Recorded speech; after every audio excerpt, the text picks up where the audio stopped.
Alrighty, crew. Welcome to the Bilgola500 Pursuit podcast. We have a special guest with us, Samantha Poolnob, or Sam Polnow. He has done some serious research. Plenty of research. Into how we are going to tackle this race. So, welcome to the podcast, Sammy. Thank you for having me. So, let's get started with maybe a bit of a recap, Sammy, on how you went at UTA. This is not what I was here for. I know that. It was a great day. It was a very, very good day. I had a goal of getting the silver buckle, 14 hours, and a very, very optimistic goal, as I told you many times, of sub 13, which you told me to shut the fuck up about. No. Untrue. I told you to stop saying it's a very, very optimistic goal. I said it is your goal. It was my goal. And I was actually on track to go 12 and a half, but then my legs gave out at about 93K. So slowed it down. And do you think that you doing so well at UTA has impacted your handicap going into Bilgola500 Pursuit? As long as my foot gets better, we've got 8 weeks till the race, and I've made it pretty much my A race for the rest of the year. As long as my foot can get better and I can have a good training block, I think it's definitely affected my handicap. I think I'm coming in hot. Wait, hold on. So you're coming in hot, like you're good to go. As long as my foot gets better, I'm feeling confident. For a win? For podium finish. Podium finish. Okay. Yeah, I don't want to get too cocky. Who do you think's going to win? That all depends on, one, the direction of the race. Oh, okay. We'll dive into that later. And also the dark horses that we don't have any data on, how they go in this next 7 weeks. Very true.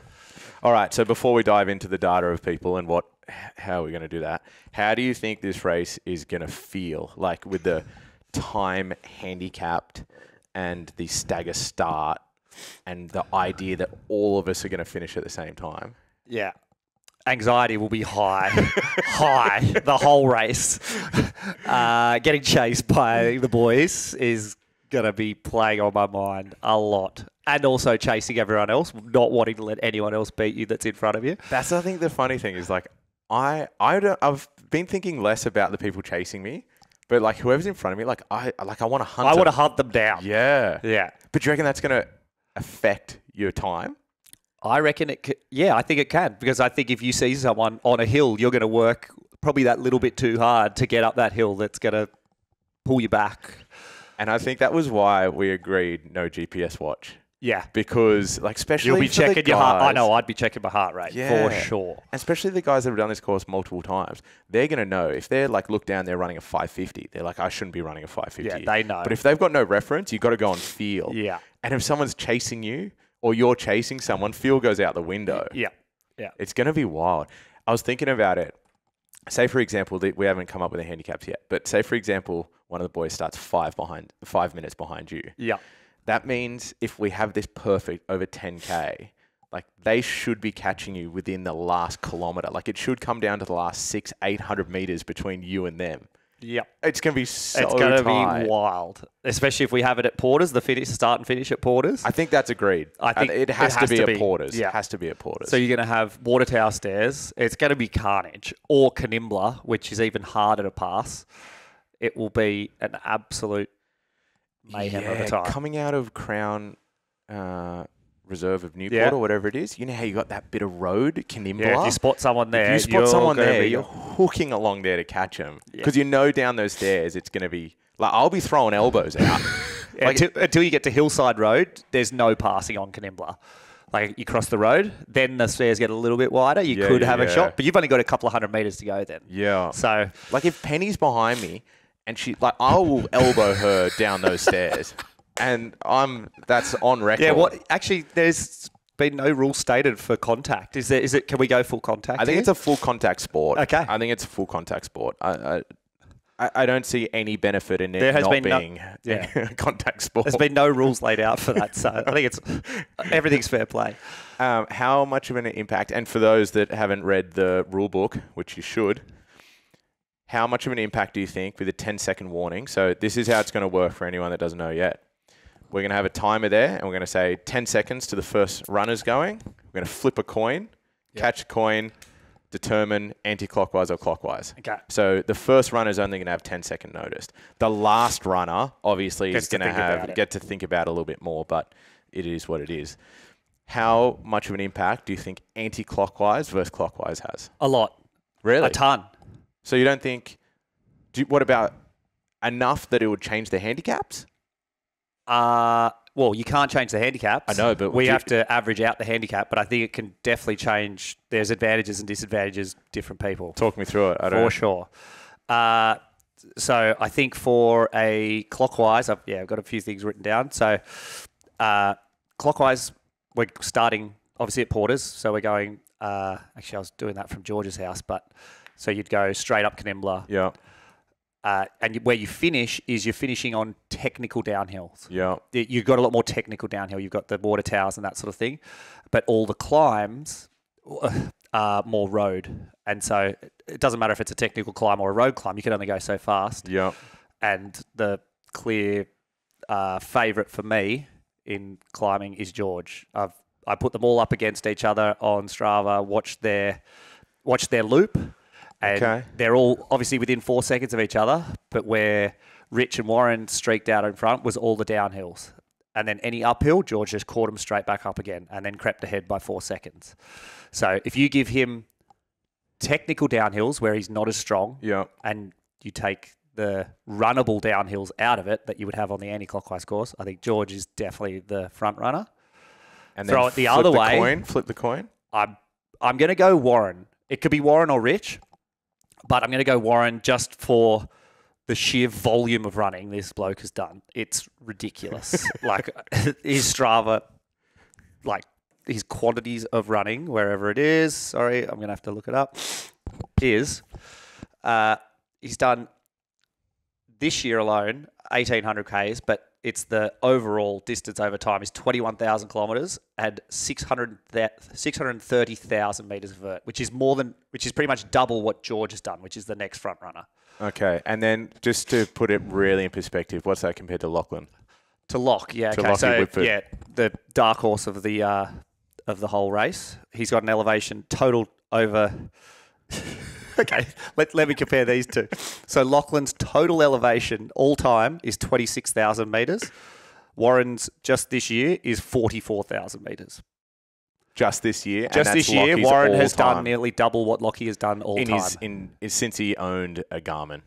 Yes. Yeah. Yeah. Okay. Actually, yeah. So we don't know all of his hiking days, probably. I don't think they count. Okay. Yeah. Okay. All right. And we've obviously got the best runners, but they're not necessarily favourites. Like, who do you think that we might not have much information on, could do well, might get the handicap wrong? Who do you think the real dark horses are? I'm going to say it's the back of the pack just because we don't have the data on it. Well, hold on. But it's back of the pack is the best boys. The front of the pack. Think about it. So it is the Locks, the Tashis, the Dunsies. Penn, I don't think that any of this scares her. It's just she's nothing. Sorry, not one bit of elevation will scare her. She could go up any hill. Yeah. It's just that, can she push that pace for that short course? Yeah. But again, technical. Yeah, the technical stuff. Technical downhill, sure, somewhat. She's not quite. She's she's smart. She doesn't want to get hurt. No, she's very smart. Unlike us, you're gonna have to go all in here, Penn. We're sort of flailing down. Hence why she's run for so many years. Dunsey, I don't think has ever done Bilgola500. Actually, we need to talk about that because neither of you.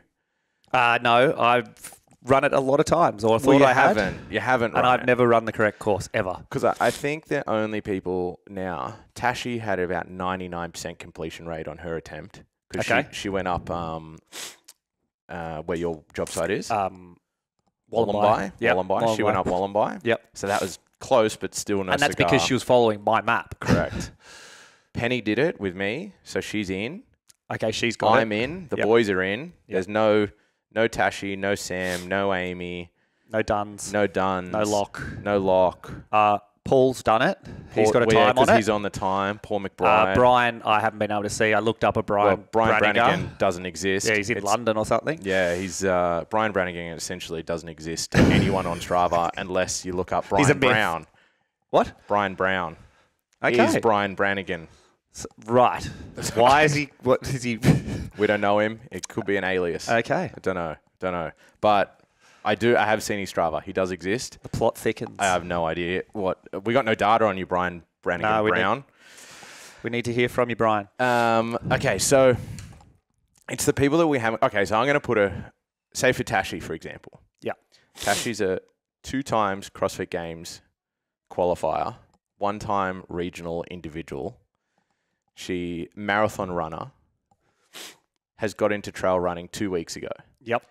Competitive when she wants to be. She's a savage, you know? Fierce. But will this bring that out in her? She sort of picks and chooses when she wants to let that come. If that comes out, we're in trouble. Yeah. She's a savage. She will fucking I'm keeping an eye on the Strava. She is consistent. She's very consistent. This last 2 weeks. And she seems keen. She seems to be loving it. She did the UTA 22. Yeah. Ran out of her skin there. Yeah, loved it. What about Bryn?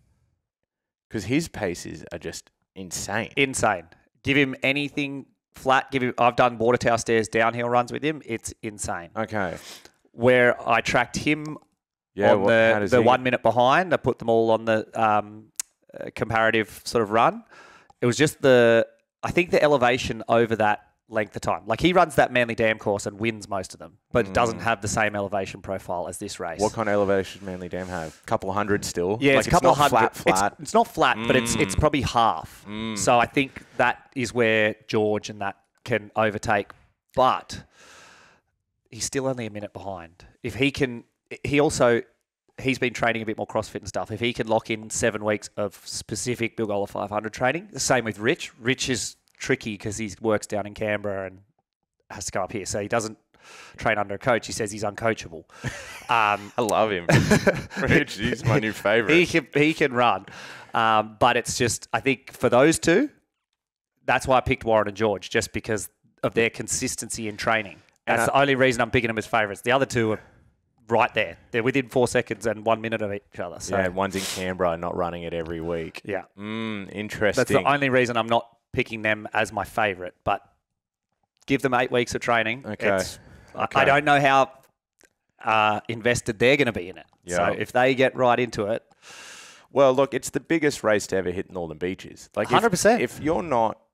If you're not letting things in your personal life aside, you know, like no more kids, you can't spend time with your kids. Nope. Weekend your sport, job, out the window. Out the window. Your job, like you need to probably quit your job for the next, I don't know, 4 weeks at least. Half time at most. And if you're not going to win it. You know, you've got a pool of like incredibly good runners. If you want a podium finish, yeah. Okay, so something I floated with you and you're a big fan of, which we're going to announce here, is the 10% rule. Love it. Yeah, so what we didn't want to do is people just sandbag their time and then like give them a handicap and then they just blow it out of the park on the day and they completely ruin the idea of us all finishing within a couple minutes of together. 100%. So I'll use some really simple numbers here. Say, for example, if someone thinks they're going to run the course in 60 minutes, they're like, I'm going to do 60 minutes. So we're going to do a 10% rule where your best score can only be 90% of that time. So 6 minutes is 10% of 60 minutes. Yep. Quick maths. Minus that, 54. You could run a 54. And that sounds ridiculous around the hour mark, but we're doing this more for the back or front pack of the pack. Yeah. Start of the race. Yeah. So if you're thinking like, all right, I can do it in 80 minutes, you know, hour 20, then we don't want you just busting it out in an hour and 2 minutes. Yeah. You can't beat your score by that much. No. So it's unrealistic. There's a 10% handicap. So whatever you say your predicted time finish is, you only can beat that by 10%. That's your best score. And if you beat it by more than that on the day, you're disqualified. Or do you just get that 52 minute? Fuck them. They're out. Fuck them? Oh, sorry, 54 out. minute. They're out. Really? We'll just give them 54. Either or. They can't podium. Anyway, everyone's going to frown upon you. Yeah. It's not cool to do that. It's not going to be a realistic win. So then that way, when you put your predicted time finish in, you go, oh shit, I probably could beat that by a little bit more. So I got to bring my predicted time down. So then it'll make the handicaps fairer. Better. Anyway, with this work in progress, obviously. So no, I think us know it's going to get people invested in the training on the Bilgola500 course as well. You're going to want to put that best effort in. Like, why would you not want to? Why would you not be testing yourself to the best of your ability beforehand. I can answer that because then you can screw your handicap. Like I can say, all right, hour 40 is my predicted time. You know? Yeah, but we've got to put this 10% rule in. It's Yeah. the only way to make it fair. Yeah. The boys have put their best efforts in. Yeah. And this rule isn't necessarily out them because like we know what their pinnacle is. Like say 54 minutes, 55 minutes. They're not going to beat that by 10%. No. You know, they're not going sub 50. No, this is for the people that are potentially booking in an hour and 40 minutes. Yeah. They can only get 14 minutes. Lachlan. Lachlan. Yeah. Lachlan. I don't know. Sorry, will Lachlan DNF? Do you reckon someone will DNF? If his poles break. Imagine if someone Gets a DNFs. 4-minute penalty for poles and they break. He'll just clock out and swim back over to his house. Imagine a DNF on the Bilgola500 Pursuit. You know, they're just calling, hey, man, I'm Well- out. I'm at checkpoint 4. I can't carry on. Talking about potential contact and the effort that people are going to be putting in, there could be carnage. That's true. There could be injury. There could be stacks. Amy Pole now is keen She's for them. renowned for a stack. Yeah. Yeah, we She's- don't want that to happen. The competitiveness of Tash is, I would say, nearly matched by Yeah, Ames. she's quite good on her feet though, Tashi. I think like she's more likely to like blow a hammy sprinting. Oh than, yeah, like, no, I'm slipping saying and sorry, falling. competitiveness wise. Oh yeah. Ames is very competitive. Yeah. It's going to be good when we release the handicap. You're like, oh, so-and-so's behind me. Yeah. Where do you initially think you sit? Where do I sit? Yeah, because I think Well, you've got like the actual runners Yep.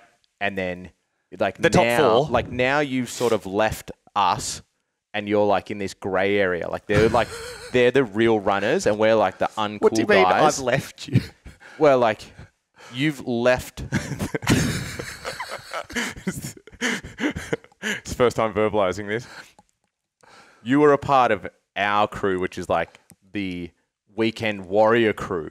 Right. And then you've just gone, I really like this sport and you're really good at it. So then you're just like, see you guys. I'm never speaking to you guys again.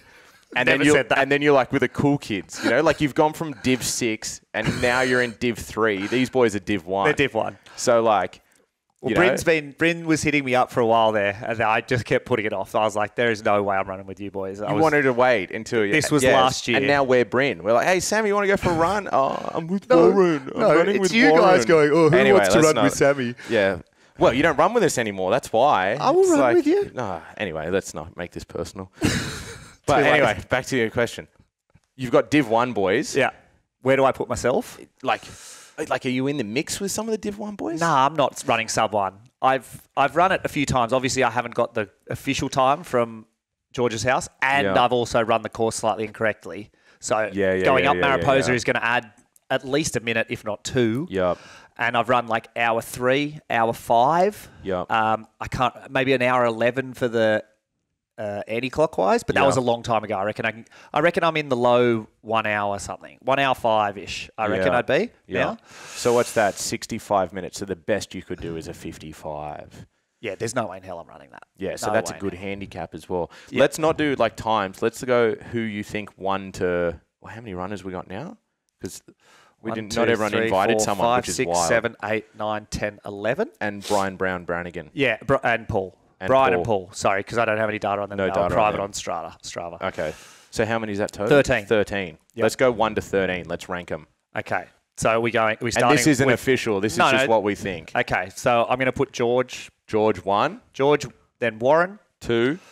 I'm going to go Rich because I think he's He's a it's- weapon. Yeah, I'm picking that over Bryn just because of the elevation profile. That's Bryn. the only reason. Bryn, I probably would have picked Bryn. I don't know either of them, but Bryn's local. I would have picked Bryn. But all right, put him on there.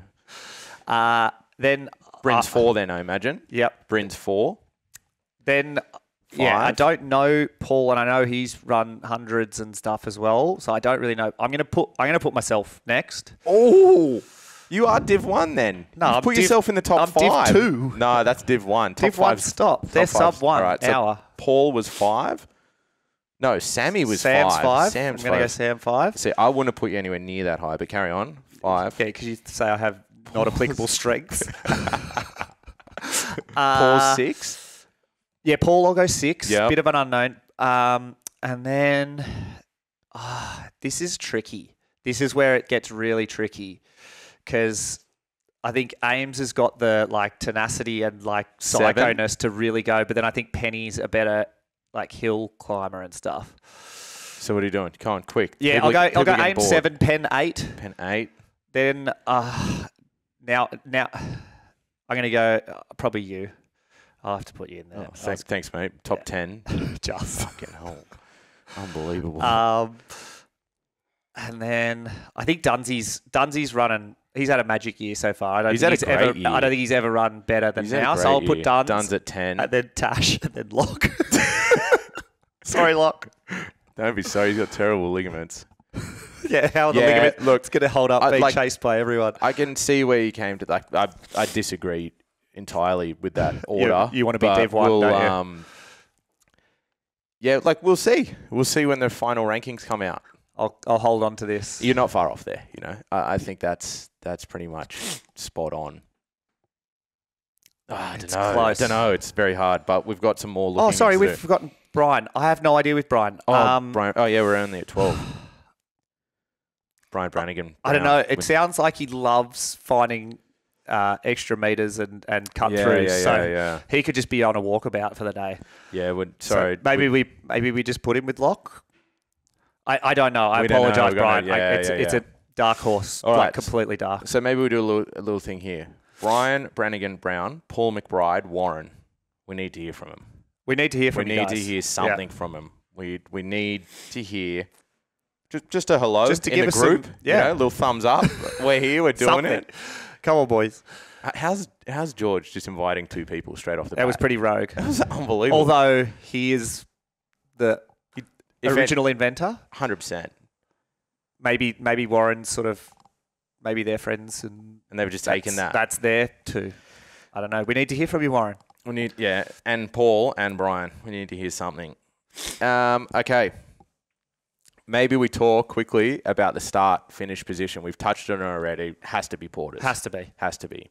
What we're going to do is there's the footy field and then there's the top oval. Top training oval. Yeah, top training oval. We're going to put the start-finish line virtually all the way at the back of that. So Yes. it's like there's only a couple meters to the bush. So Yep. it's like right up the back. So then what will happen is clockwise or anti-clockwise, when they come down the hill on either side, Canimbla, Water Tower. they've got a bit of road and then that road turns into the grass and then there's these logs. There's 6 logs and there's one that is dead center in the gap between the logs. We'll mark those. You have to run through there. So you that. can't run like rogue over different. There you is have one to way run in. through the Yeah. chute and then it's what, 40, 60 meter? So Yeah. just in case some people come out of the bushes at the same this is going time, to be unbelievable. you know, then it's a sprint finish. We haven't got someone at the finish line. How do you like, mean? well, if 2 people cross at the exact, like if you're shoulder to shoulder, Yeah. we need someone there just to be like there first. Like someone We is need making that we need call. a camera or something. We need Yeah, it we could just be photo live stream finish. it. Yeah. I did ask a audio-visual friend about live streaming. Like he has hunting cameras that he uses. And I was like, So could he we can see. get that set up? And he's like, no, you need Wi-Fi and all this stuff. He's like, it's way too hard. I was like, damn it. Because we could have a crowd. Like, as you say, this is the Northern Beaches' biggest race ever. I can't think of anything bigger. There was pub to something that's like virtually Coast walk. no buy-in from It's got that nothing anyway. on this. And you've got a lot of data here that we haven't really touched on. Do you want to read some of this out? Because I feel like you've wasted your time. It's just a few little facts. I had the highest and lowest points on the course, which are the bottom of Cheryl and the top of Cheryl. So roundabout near George's house, lowest point of the course. And then the highest point is the corner of Raymond and Algona. And you've got about 110 metres of vert between those two. It's over a longer distance. It's not the most aggressive climb on the course. And depending on the direction, we've got 5 climbs either way. So clockwise, you've got Cheryl Crescent, Hansford Parade, Hudson Parade up to Hudson Parade up to Angophora. Then you've got the Palm Grove Pinnacle Plateau Road section. And then you've got Canimbla. So When you're talking about that, clockwise feels is so horrible. much better. Clockwise is better. yeah, but you have the technical downhills to finish. Well, actually, sorry, you've got Crown and Newport to start. So I always have been talking from George's house. So you'll have Crown of Newport at the start, and then you'll have Water Towers to finish. Yeah. I much prefer clockwise. Yeah. Much prefer. Clockwise is better. Warren prefers anti-clockwise. That's probably because he can run the longest downhill from Algona down to the roundabout. Warren's kind of like the captain of Div 1, hey? Yeah. Yeah. Yeah. Okay. Yeah, he drives all the boys, pushes them. He's a psycho. He's going to hunt everyone. Like, he has 12 people in front to hunt. Yeah. And he's probably the fiercest competitor out of Div 1. There. I've You're got going 11. down. You're going down.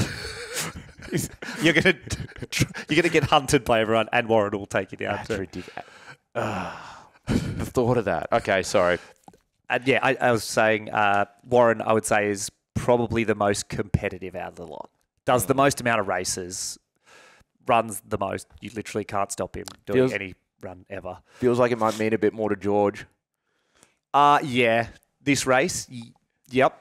It's a big trophy too. It's just if we do get the anti-clockwise loop, if he can handle the downhills, because he's had injuries in the past and they've affected his downhill run. Yeah. So that's why the clockwise suits him better. It's more technical downhill. You're not putting that pace through your legs. Yeah. Hey, just quickly. Oh, shit. Sorry. These hats? This episode is proudly brought to you by Fractal, the premium performance headwear brand that's Australian-born and globally worn. Fractal offers up to UPF 50 plus sun protection to keep you safe from the elements while you chase adventure. Founded in 2018, Fractal was born out of a love for running and a passion for adventure. Join Fractal in their mission to create the world's best sustainable sportswear. As proud members of the 1% for the planet, we give 1% of all sales environmental organisations, helping protect the very nature that we love to explore. Don't see your hat doing this. Be a part of the Fractal community and strive to be 1% better. Discover more at fractal.com, and for a 15% discount at checkout, use code SeanHasEquity. That's Sean Has Equity. Fractal, premium performance headwear for those who dare to chase adventure. Sorry, man, I just had to chuck that in there. I can't believe we've sold out already on the first episode of the Bilgola500 podcast. Bilgola500, disgusting. The Bilgola500 Pursuit, it takes a lot of money to put this on. This is, time and money. I've got to throw the sponsorships out there. Guys, if you'd have only asked Sealer, I'm sure they would have chipped in. It's a Canadian company. Yeah, they're amazing. All the money goes offshore. Amazing. No, it's good. Support them. Anyway, carry on. So we're on to anti-clockwise climbs. So we've got Crown of Newport. I'll start from Porters. So we'd have Water Tower and Goffra, which is probably the least aggressive. And I think that's something that's somewhere sneaky. It's sneaky that people think it's a large climb, but if you look at it on the profile, it's not. And it's somewhere people can push where I don't think they're... But you can feel it when you're doing anti-clockwise, going up and Goffra the whole time. You can feel it, but it's the least aggressive of all the 5 summits. Hudson to Wandine, which is... It's horrible. Those steps up to Wandine are rank. Loomba, Algona. That's the most aggressive street climb. Loomba. So there's 71 metres of vert over a 400 metre distance. Canimbla's actually got more vert in less distance, but it's stairs. So it feels different, doesn't it? It's a completely different feeling. That does take me to the most aggressive climbs that we have. Canimbla, 80 metres of vert over 300. Pinnacle has 40 metres of vert over 150 metres, so that's more aggressive than Canimbla, but a much shorter distance. Cheryl's got 75 metres of vert over a 600 metre distance. So have you done Cheryl? Sorry to cut you off. Have you done Cheryl Crescent then turn right to that no through road at the very top, or and it like continues. Are you saying at the very top of Cheryl, or do you do the roller coaster road and then go? Very top of Cheryl, you turn right and then it goes up. Gee, I did that this morning. Yeah. I was like, oh, what's this? Yeah, private drive. Yeah, it's super aggressive. Should have kept that under wraps. That's good training actually done up there. Hill repeats. Yeah. And then, getting back to the more runnable, not that there's a lot, but this is somewhere where I think Bryn will excel. I know he will. Rich, Warren, of course, but for the more back of the pack where everyone thinks it's in front of the pack, thinks it's just up and down. There are a few flatter sections where I think will need to be pushed if you're not going to want to get caught by the psychos behind you. So you've got Prince Alfred Parade. Got to give it some. Round the private drive. You can definitely give it some through there. If you're not running sub 5 minute Ks there, you're not trying. You've got to be in the 4s, 100% minimum. Lower Plateau Road, once you get up the top of Wandine, or if you're coming from Hansford Parade, that little section. Yeah. The top of Angofra is quite flat. Like it's a little bit of Oh, yeah. undulation, but it's mostly flat. It's not flat, but yeah, I'm with you. Palm Grove, slight incline or slight decline, but for the most part, you've got to give it some push. there. It's pretty flat for the Bilgola 500. Yeah. Pinnacle to the water towers, except you've got Mariposa in there. Which is all. I've only just done that. Yep. It's no different to Wollongby. Okay. Yeah. It's not that aggressive. I reckon they went there to get an extra metre or two of elevation. Yeah, that's what they said. Yeah, like I reckon it takes you from 499 to 500. Yeah. You Okay. know, it's George has nothing to tip it over. He doesn't even like going 501, but he likes to be on the money. Penny got 535, and we walked next to each other. Yeah, but she's got a Garmin. Ah, true. Yeah. They might sponsor our next one, Coros. Coros. Yeah, they might. Well, they've dropped Lucy. They might pick up Bilgola 500. Yeah, they drop. Yeah, they might. I can't promise anything, but we'll see. What else we got? Top of Canimbla, as we were saying. Getting hunt if you're about to come down Canimbla. You're going to be pushing on there. And then Grandview as well. Yeah. A section of Grandview after Sybil. You've really got to be pushing. So you can run. There's not a lot of sections, but you're going to have to go there. Maybe we finish here because that's half an hour if anyone's lasted this long. Jesus. I doubt Warren, Paul, or Brian have even clocked on. Started listening at all. But what do you reckon is going to be... So obviously we've got Lockie starting last. His clock is going to read 0, 0, 0. Yeah. You know, that's his start time. And then what's going to happen is everyone's going to be given their start time. So say, for example, who have we got at 11? Tashi. Tashi might get 4 minutes. Yeah, whatever it be. So her start time on the clock will be 4 minutes. And then I'm pretty sure you had me here somewhere. But anyway, let's say. And then the next one might be 4:40, 40 seconds behind. You know, like it could be getting close. It could be getting close in there. So you're in eye shot of people already. Yeah. You might That's scary. You might only get a minute head start. Yeah. So Lockie's going at 0.00. You really get... When do you think Warren's going or George is going? Like how from our... Okay, so how big is this discrepancy? The only data we have, because I have run it a million times and not run the right course, is Paul McBride from this year, January 24. Yeah. He ran it in 1:23. I reckon he's not going to be longer than an hour and a half. There's no way. I don't think. I think that's pretty much... I think it's going to be about 30 minutes difference is my pick. So a third of the time. That's and half of the time for the Div 1. Whoa. So you reckon there's going to be a 30-minute time discrepancy between our first and last I think so. This runner? is what this kind of elevation does. The first time I ran it, coming from Sydney Marathon, not one bit of trail running, running every bit of flat road I could for a year, it nearly killed me. I think I did an hour and a half. I think it was an hour 35 or something. But I'd done zero elevation training. Zero. It killed me. Whereas Locke can hike and he can run. It's just he doesn't train. Doesn't like downhill. He doesn't. All right, it's about 30 minutes. That's wild to think. So if you look at from George's house, halfway point of the course, either way, is the section of Angophora, between Angophora and Hilltop. So they would be there. Obviously, Lockie would not be there. Whoa, and Warren is hunting from that. You. Jesus. Okay, it's a bit scary. Wild. So, do you think successful first year inaugural, how close do you reckon we can get the field to finish? Like, do you think, say, for example, plus or minus 1 minute would be just like, we nailed it. Unbelievable. You got it all right. What do you reckon like a successful year is, plus or minus minutes, compared to like, whoa, we fucked that up. Like if someone wins by 10 minutes. I was going to say 10 minutes, it's a fail, but it's dependent on the participants to put in over this next 8 weeks to run the course. Yeah. In training. Yeah. And give us some good data to get that handicap correct. Yeah. As if you don't want to be coming down those stairs with 12 people. Like it's going to make it so you want to win. I want to win. But I want it to be close. I think within 5 minutes is a complete win. I'm talking the whole field. That's everyone within 5 minutes. Out of the blocks, first go. First go. That's insane. I think it will be up to the 10. So I think it's going to be somewhere in between that. Yeah, hopefully there's not someone in there that's just rogue and we get their handicap completely wrong. Brian, we haven't heard from the bloke. We need to... Yeah, but hopefully, like, obviously Warren, and when we start to reach on other people for some feedback, hopefully they've got something in there. Yeah, okay. We'll We see. might have to hit George up and see some data on them. What do you reckon? Next guest on the podcast, who do you reckon we need to speak to? I think George. I think George is the man. Yeah, we need the history of the race. Yeah, we'll do an episode with George next, and we'll get his opinion. We'll get him to rank people because he's going to have some more information. Because essentially, he just invited everyone to the race anyway. Sorry, George. All right, episode 1 in the books. Thanks for having us.